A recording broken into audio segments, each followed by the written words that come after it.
Qué bueno tenerle con nosotros hoy mientras iniciamos nuestro estudio bíblico sobre la vida práctica y el ministerio del pastor. Hola, me llamo Tony Meinhardt.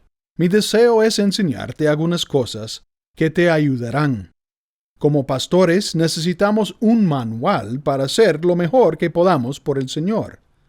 Queremos ministrar con excelencia para el Señor. Así que no hay un libro más grande al que ir que la Biblia para obtener buena instrucción para trabajar con excelencia. Nos dirigiremos a la primera carta a Timoteo y veremos varios pasajes de ese libro. Voy a desafiarte en este momento a leer el libro entero de Timoteo, porque este libro te ayudará muchísimo. Te voy a dar un resumen de todo lo que vamos a estudiar. Pero primero quiero leer un pasaje de la primera carta a Timoteo. El apóstol Pablo escribe a Timoteo como un mentor en la fe. En esta escritura, él desafió a Timoteo y le encargó su ministerio en la iglesia en Éfeso.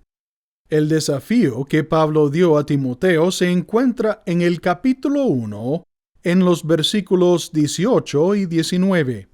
Pablo escribe a Timoteo y dice: «Esta comisión te confío, hijo Timoteo, conforme a las profecías que antes se hicieron en cuanto a ti, al fin de que por ellas peleéis la buena batalla, guardando la fe y una buena conciencia, que algunos han rechazado y naufragaron en lo que toca a la fe».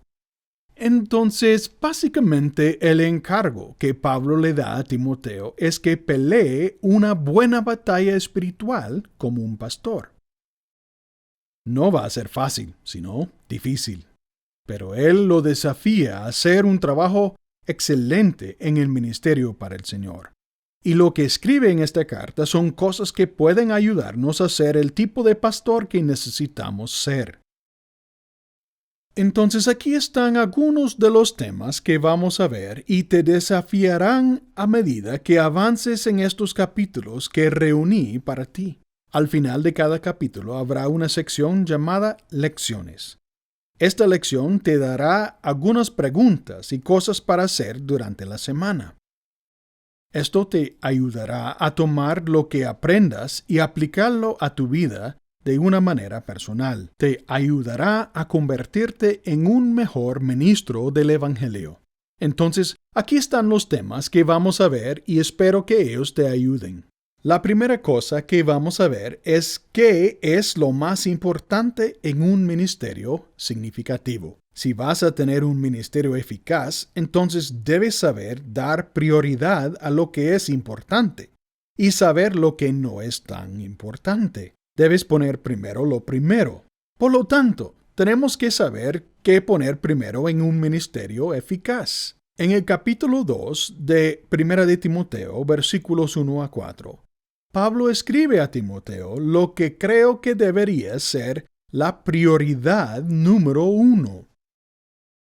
Él dice: «Exhorto, pues, ante todo que se hagan plegarias, oraciones, peticiones y acciones de gracia por todos los hombres, por los reyes y todos los que están en autoridad, para que podamos vivir una vida tranquila y sosegada con toda piedad y dignidad».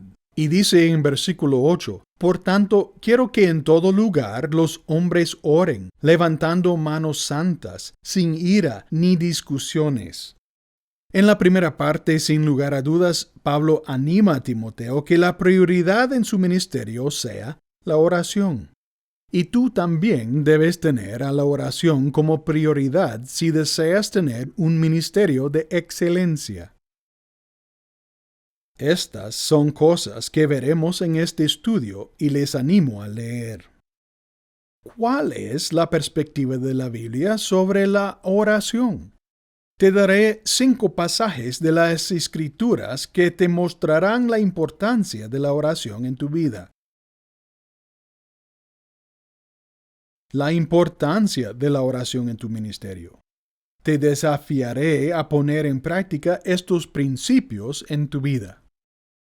Y mientras estudiamos, vamos a descubrir las cosas que distraen de un ministerio eficaz de la oración. Dado que la oración es una prioridad en nuestra vida y ministerio, puedes estar seguro que va a ser una guerra espiritual hacer de la oración una prioridad. Habrá cosas que necesitarás conocer para no distraerte de los principios de la oración. Vamos a ver el tema de la hipocresía en la vida de un pastor y cómo tener cuidado de ella. Vamos a ver varios temas que tienen que ver con métodos y cómo mantener la oración como una prioridad en nuestro ministerio. Vamos a ver las pautas de Dios con respecto a la oración. Pablo primero exhortó a los hombres a orar. Así que si Pablo le dio a Timoteo sus instrucciones sobre cómo el ministerio efectivo comienza con la oración, entonces también debemos poner la oración personal primero para tener un ministerio eficaz. También habla de estos 4 aspectos acerca de la oración: súplicas, oraciones, peticiones y acción de gracias. Vamos a aprender más adelante lo que significan estos 4 tipos de oración. También vamos a aprender por quién debemos orar. Vamos a aprender por qué necesitamos orar. Todo esto se verá durante la clase. Vas a tomar estos principios y aplicarlos a tu vida. Vamos a ver cómo debemos orar. Nos dice que debemos orar con las manos santas, que es una seña de pureza en nuestro corazón. Esta frase en la Biblia es una figura de pureza. Entonces vamos a aprender que necesitamos orar con un corazón limpio. Algunas pautas prácticas para hacer de la oración una prioridad en tu vida. Si vas a tener un ministerio eficaz, estas tienen que ser parte de tu vida.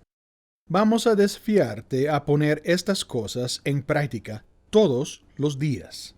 Después de ver el video, vas a encontrar en el material las lecciones para la semana y preguntas que deberás responder al final de cada capítulo.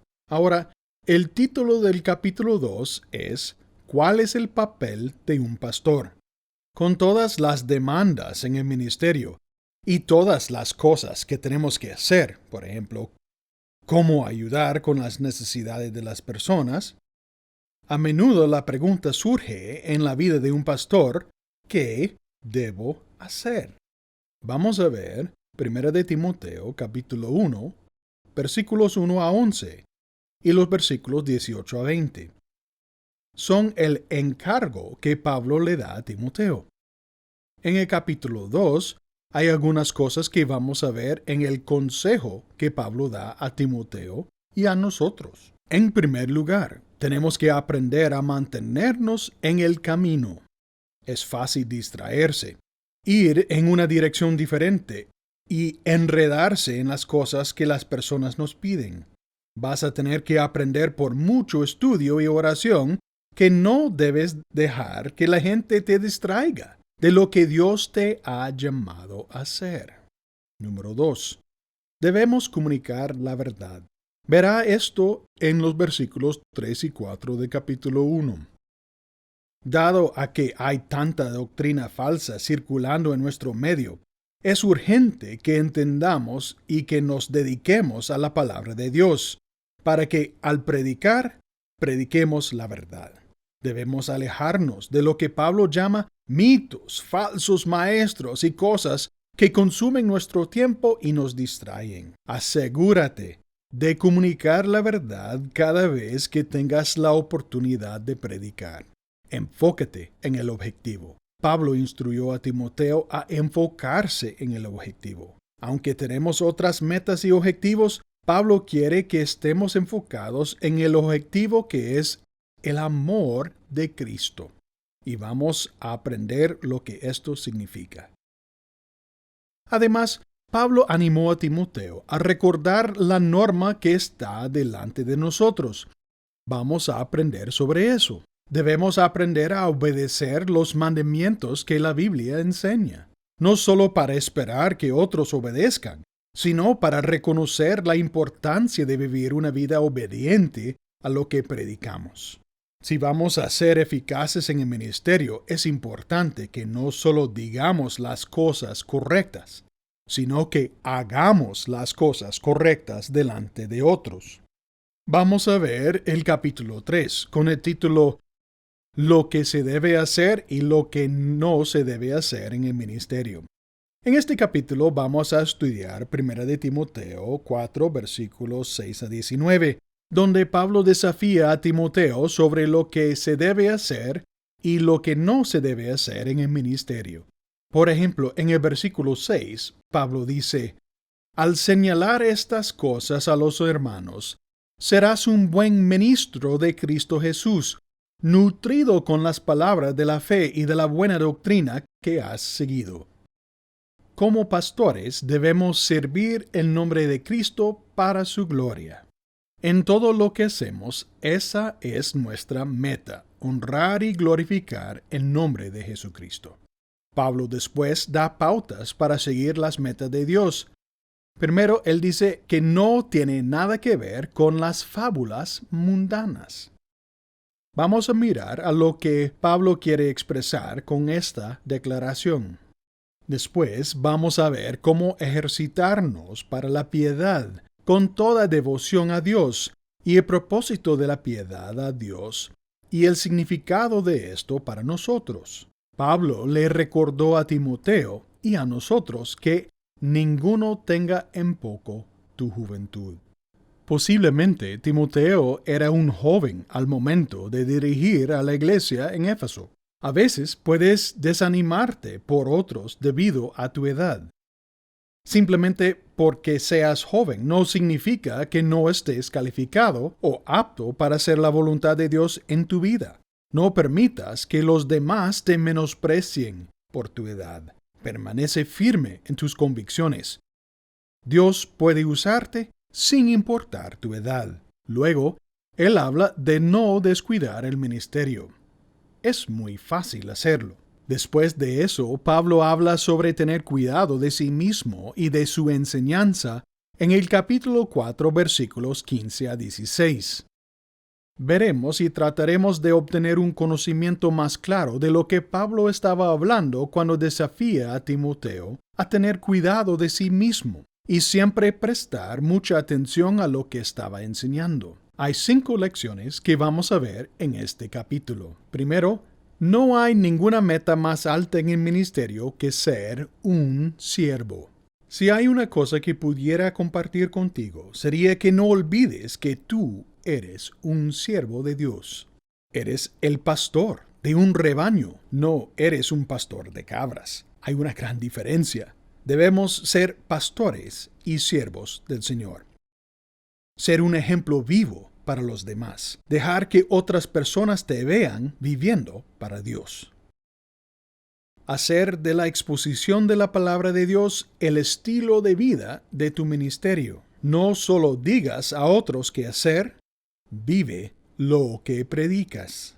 La mejor fórmula para que el ministerio crezca es un pastor que esté en crecimiento. Si deseas que crezca tu ministerio, entonces tienes que crecer.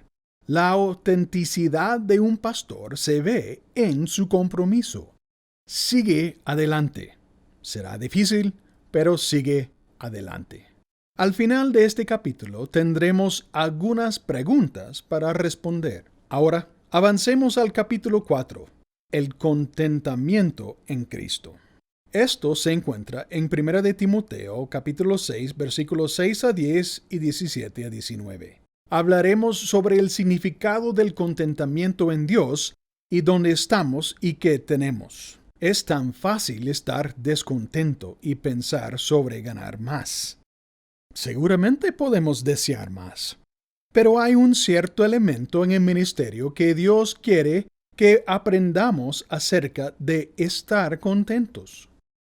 Debemos contentarnos en cualquier sitio o con cualquier cosa donde Dios nos haya puesto y en todo lo que Dios nos esté usando.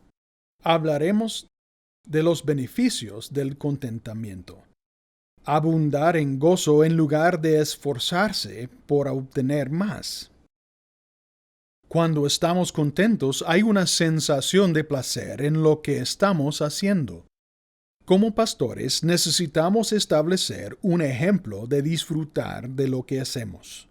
En 40 años de ministerio, tuve muchas alegrías, pero para ser honesto contigo, también hubo muchas dificultades. Es difícil mantener una actitud alegre todo el tiempo, cuando tienes muchas exigencias y pruebas para resolver. Es importante entonces aprender a estar contento.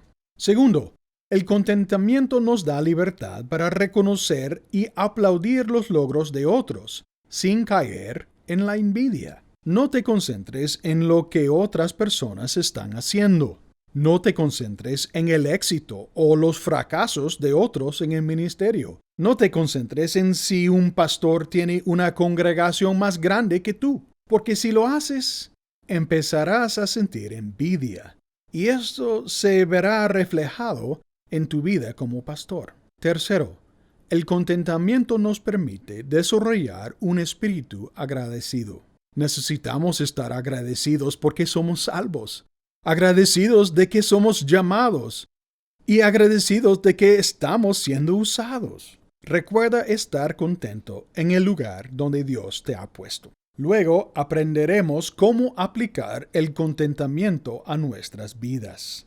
En 1 Timoteo 6, versículo 6 dice: Pero la piedad, en efecto, es un medio de gran ganancia cuando va acompañada de contentamiento. Si estás contento en eso, hay un aspecto de piedad. Si no estás contento, entonces hay una falta de piedad en tu vida. Necesitamos aprender a contentarnos con nuestras posesiones y también con nuestras riquezas en Cristo. Debemos contentarnos con nuestro carácter, prestando atención a que estemos haciendo la voluntad de Dios, haciendo lo que Él quiere que hagamos en la manera que Él quiere que lo hagamos. Aplicando lo que hemos aprendido, veremos 3 maneras en que podemos aplicar estas metas de contentamiento a nuestra vida. Al concluir el capítulo 4, tendrás lecciones de la semana para hacer.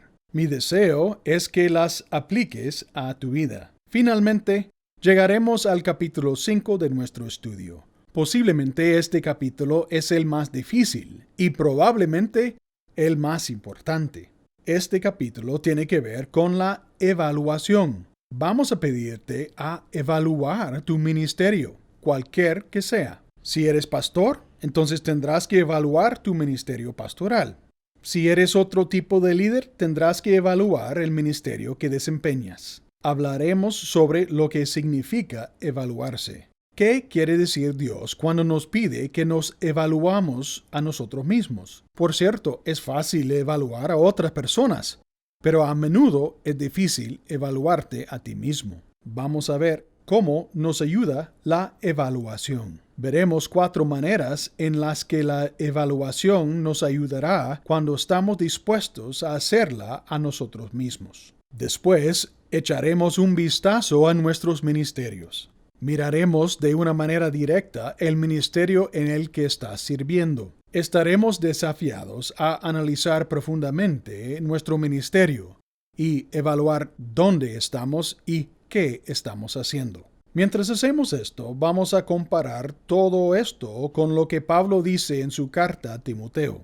Capítulo 1 nos enseña que un ministerio excelente debe mantenerse en equilibrio. Se te pedirá evaluar el equilibrio de tu ministerio. Habrá una sección de preguntas que tendrás que responder. Capítulo 2.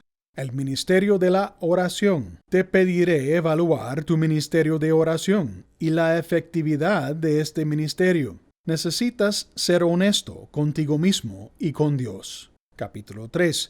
El ministerio debe tener un liderazgo calificado. Aunque no abarcamos esto en los 5 capítulos que miramos, te pediré evaluarte a partir de las Escrituras cómo estás en el área de selección de un liderazgo calificado para tu iglesia. Capítulo 4. Un ministerio debe reflejar la excelencia. ¿Hay excelencia en tu ministerio? Estarás desafiado a responder alguna pregunta sobre la excelencia de tu ministerio. Capítulo 5. El ministerio que satisface las necesidades. Hablaremos sobre cómo atiendes a las necesidades específicas de tu iglesia y de tu comunidad. Capítulo 6. El ministerio y la pureza. Tendrás que ser honesto contigo mismo acerca de tu ministerio y la pureza de tu ministerio. Habrá lecciones para cada uno de estas. Luego tendrás que comunicar a los que están trabajando contigo que has terminado. Espero que esto te ayude, ya que es un resumen rápido de lo que vamos a hacer en esta clase. Mi deseo es que esto contribuya para convertirte en un mejor ministro del Evangelio. Desearía tener más tiempo juntos. Quizás en el futuro tendremos una oportunidad de reunirnos y hablar más sobre esto. Estaré orando por ti mientras estudias. Que Dios te bendiga.